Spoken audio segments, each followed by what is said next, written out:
Okay.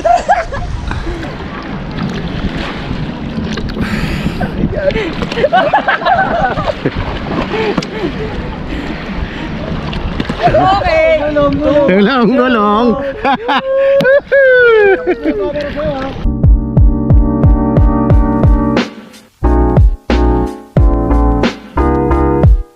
Hello po, welcome po sa D. Rhea Campsite Review. Ang campsite na i-review natin ngayon ay Tres Marias Beach and Campsite na matatagpuan sa Lian, Batangas.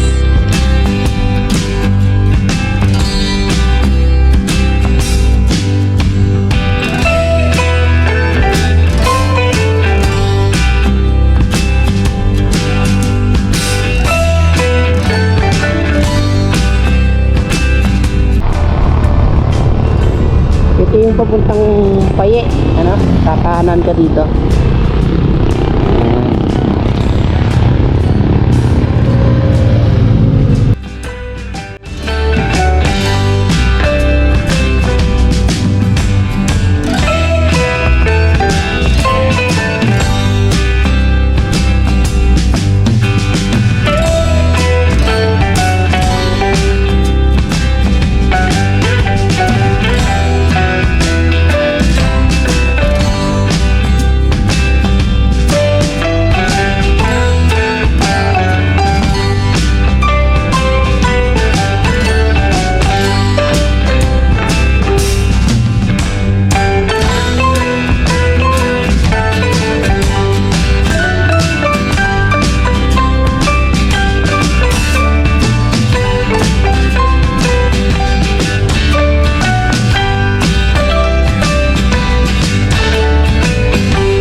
Ito na, palatandaan ko tong bahay na to, itong magandang bahay na to. Sa baba niyan ay mga beach resort na, mga campsite na yung iba. Pero ngayon, grabe ang kalsada ngayon dahil nag-uulan, masyadong na damage ang kalsada nila.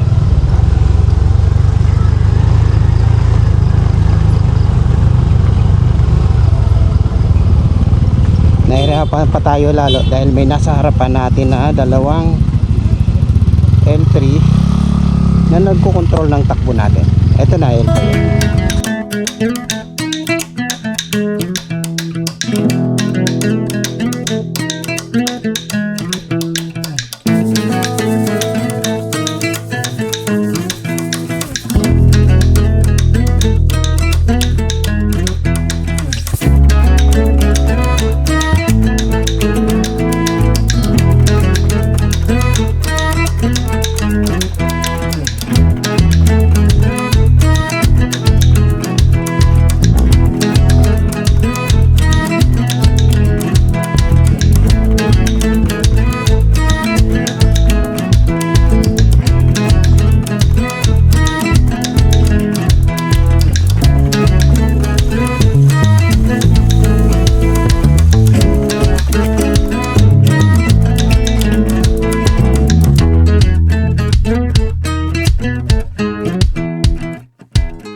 Mula dito sa main road, nandito yung kanilang parking. Meron silang maliit na parking dito.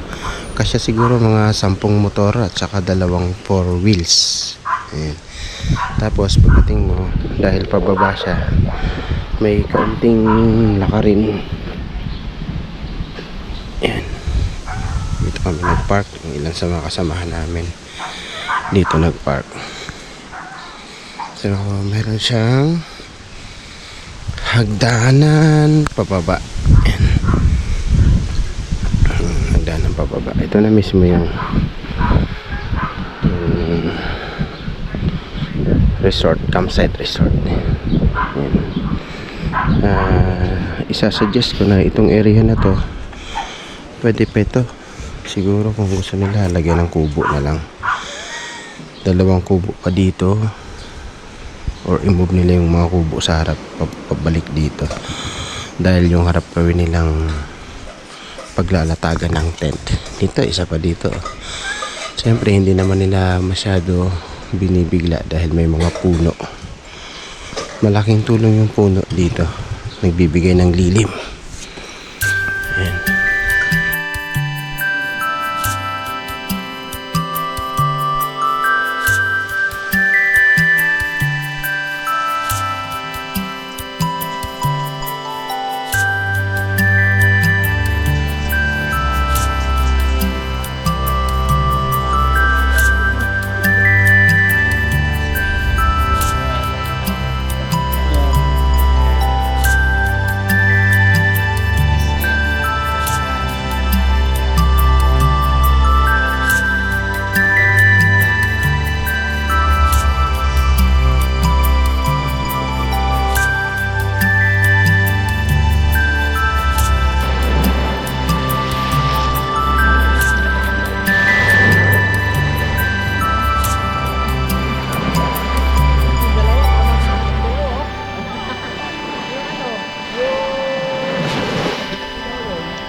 Ay, galing oh. Nasa pag...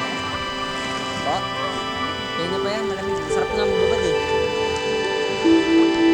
Wala sa lamig na mahayhan yan.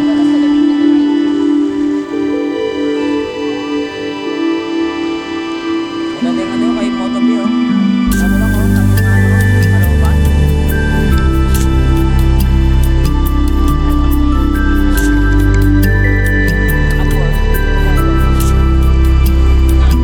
Yung kung binenta niya yung 10k niya, marahil yan ay 15 to 20k na gamit ka ngayon.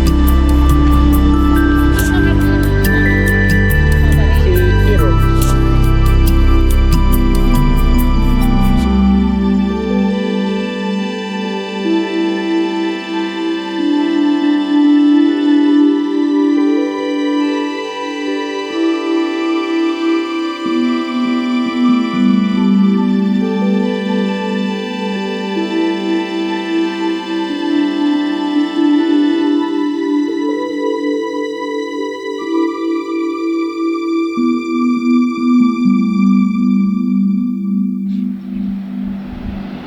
Ito yung harap ng Tres Marias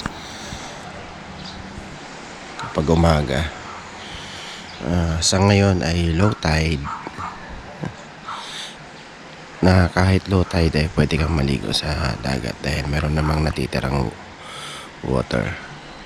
Sakto lang sa ligo. Doon sa part na yun, sa bundok na yun, pwedeng magpasyal-pasyal doon, picture-picture. Ayan, ito yan. Dito kami nag-tent ng Rich. Ito kay Makoy. Ito yung tent namin. Ito kay Motobe. And then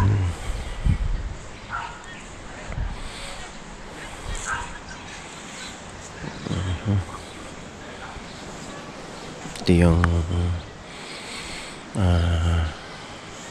Tres Marias. Meron siyang mga cottages, merong kubo. Ayan. Yung iba na kasama namin ay naghamok talaga. 3 na hamok. May mga kubo na may kwarto na. Tapos ay meron din ditong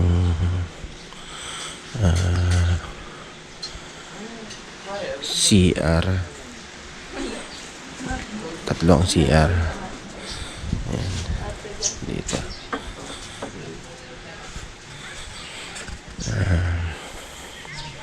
Sakto lang CR. Malakas naman ang source of water nila. Tapos meron naman kung staycation, pwede magstay dito. And then ang kanilang source of water, meron silang deep well na ginamitan nila ng kuryente. Nagpapump sila ng water, iniipon nila. Tapos pag kulang na yung water, magpapapump uli, automatic. Dire-diretso lang, kaya malakas ang tubig na kahit na kung walang kuryente, pwede naman manual. Pero silang connected siya dito sa deep well na yan. Ganda, galing. So, malakas ang source of water. At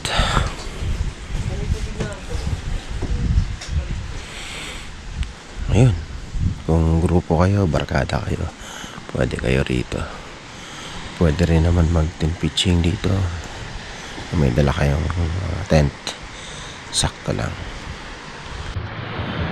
Dito sa El Paye, mostly makikita mo may mga seaweed pa. Ito, sa ilalim.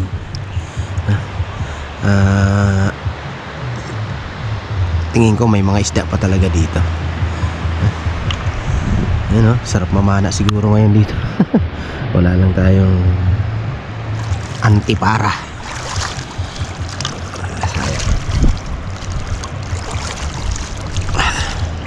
Susunod papagawa ko ng antipara para pag nasa dagat tayo, mabidyohan natin sa ilalim. Maayos lang para kilala sila. Kaso mahirap puntahan, gawa rough road ang daan. Hindi siya patag. Anong recommend ng mga ibang customer or client na pupunta rito? Para magdagat. Parang nire-recommend na ang pupunta rito mag-stay ng longer, mga 3 days para masulit, ano? Kasi maganda naman tubig, ano? Ganda, malinaw. Yan, malinaw talaga. Yan, yan. Para ka naglakad sa Boracay, oh. Oh. High tide, low tide, panalo. Kaya naman, ang score na maibibigay namin ay 94%.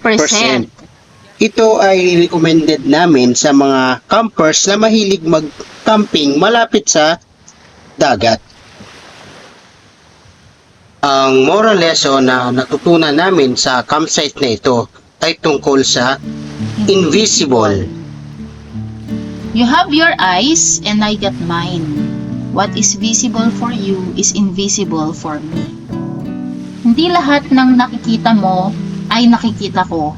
Or may nakikita ka na sadyang ayaw ko lang makita dahil invisible ito sa paningin ko. Or may pagkakataon din naman nakitang-kita mo na ay nagbubulag-bulagan ka pa dahil pinili mo na maging invisible ito para sa'yo. Hindi ang mga mata ang may diferensya.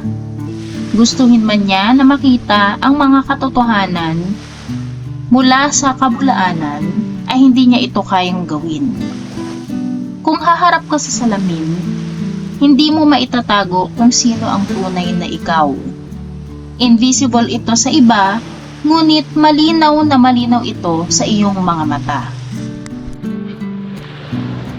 Napakasarap isipin na sa bawat paglisan at pagbalik ay may mga taong hinahanap-hanap ka.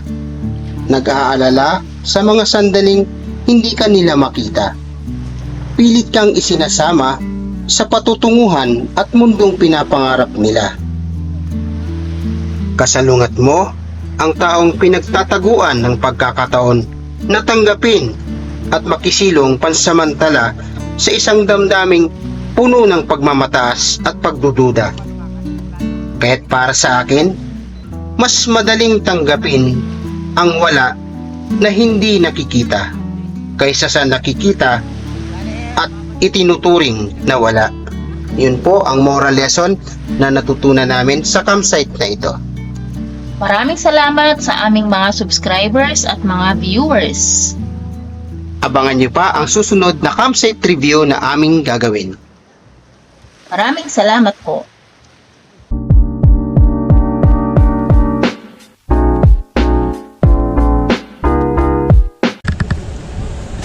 Ayan, timpla ng papakulo ng tubig. Yung bunga nila, no? Kasi kulay ng ano, Sa buhangin. kape.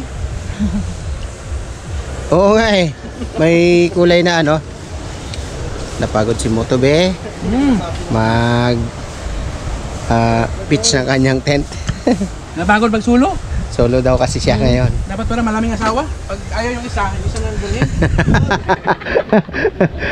Naka-record yan, loko. Ayan, nag-iihaw sila Loloy. Baka may naghahanap to. Nagsasalang na ng kanin si Naghahanap. Akoy. Ayaw ihiga yan? Tayo lang talaga. Kararating-rating lang namin. Tres Marias. Tres Marias. Welcome. Yan yung isa sa mga anak na may-ari. Welcome sa aming resort. Ang gwapo, ha? Please enjoy to us. So, this is the Kubo. Then, this is the CR. CR. And Ay, this is a... yung pala CR natin. Akala ko yung isa. Yeah. Those there. Yan. Yan. Hindi nakatingin ka dyan eh. Bakit na camera mo dyan? Paling ang putik. Dito ko tumingin kasi. Yan. Paling eh, teacher. Ay, video mo kayo. Video mo. Standby. Nakarecord na yan. Yan. Montage. Montage. Yan. Tapos si ano mo sa amin dahan dito. Marunong na. Standby. Tumingin ka rito. Paano putik niyan? Ang layo oh. Huwag ka tumingin dyan, dito nga sabi, yan, oh. Oh, anong gagawin mo? Kulang sa taas, sa baba, di ba? Oh, yan. Oh.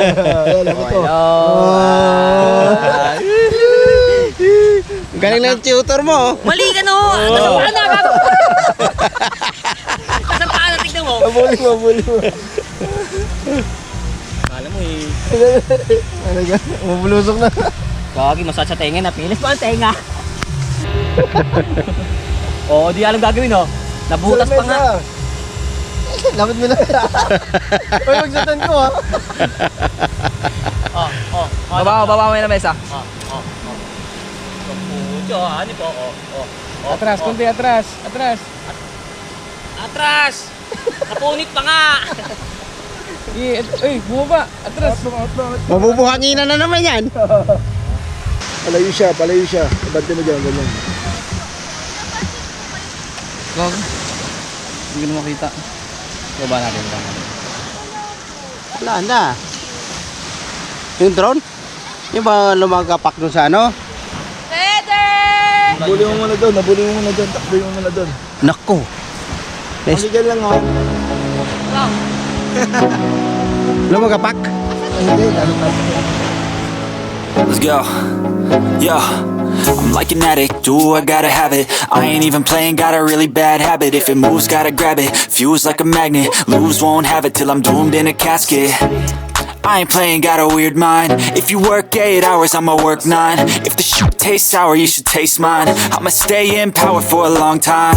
Get up, nah, I ain't a quitter. Toss me the ball, I'm a really big hitter. Big picture, I'm a straight killer. Rising the song to the highest bidder. Got juice, got gas, I'ma move fast. New shoes, new tracks, like who's that? I'm new, come back, bitter.